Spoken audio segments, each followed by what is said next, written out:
Talk about an investment with a different type of return. Each week we highlight a not-for-profit organization is doing great things in our community and need your help. Because sometimes it's not about how much you make on your money, but how much good your money can do for others. And that is the greatest reward of all, with no risk. Tonight we're happy to have with us Gayle and Diane from RIF here in Southwest Florida. First, I'd like to thank you for coming, and I also have to share a real quick story. Okay. About a month before school ended, my kindergartner came home, and he was so excited because he got a book from RIF. And he was in this world where it's all video games and things like that.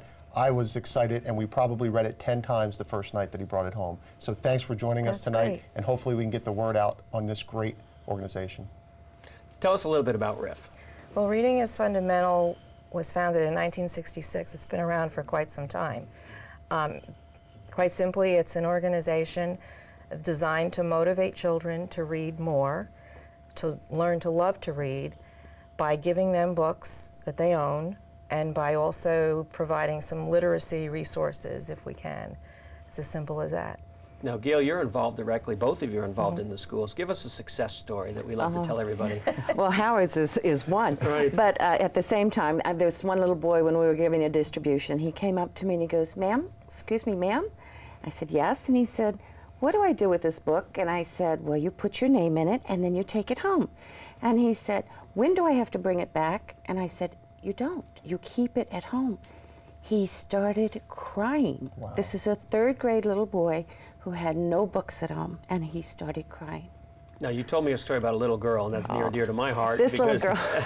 as a daddy of a little girl who's soon to be 13 and not little, well, I still think of her as my baby. This was a very precious fourth grader who came up to me after the first distribution. We went out for the second one, and she comes up and she tugs at my sleeve, and I said, "Yes," and she says, "You know the book you gave me last time?" And I said, "Yes." She says, "I keep it in my backpack," and she says, "I read it every morning at the bus stop while I'm waiting for the bus." I said, "The same book?" And she said, "It's the only one I have." Yeah, now, Well, how now many she has books have 3. you all given out in the greater Marco, and I know it's Marco, Tommy Barfield, and Manatee Well, Elementary? right, it's a Marco program, but this year we picked up Manatee School as our second school. Right. So we have Tommy Barfield and Manatee. Between the two schools, we probably gave close to 7,000 books just in the regular 3-book distribution, because we normally give 3 books per year.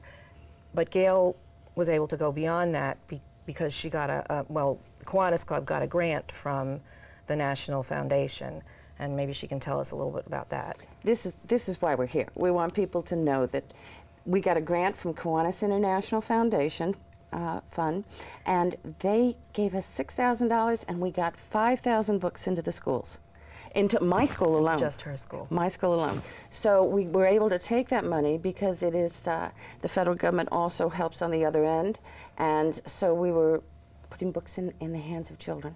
Diane, what And can our teachers. viewers do? We have a few minutes and we want to get the word out. How can they help in the most efficient way? They can help in 2 ways. We can always use bodies, willing people that would like to come into the school and just help us sort the books, get organized, unpack them when they come in, and just be there to help with the distributions. They don't have to necessarily join Kiwanis to do that. We can use donations, certainly, because the government pays for 3/4 of the cost of the books, and the local organization has to pay the other 25%. And I've noticed, I've been doing this for about 6 years, I've noticed that the costs do go up. Every year they've gone up a little bit. So the number of books we can actually buy is reduced because the funds have been frozen.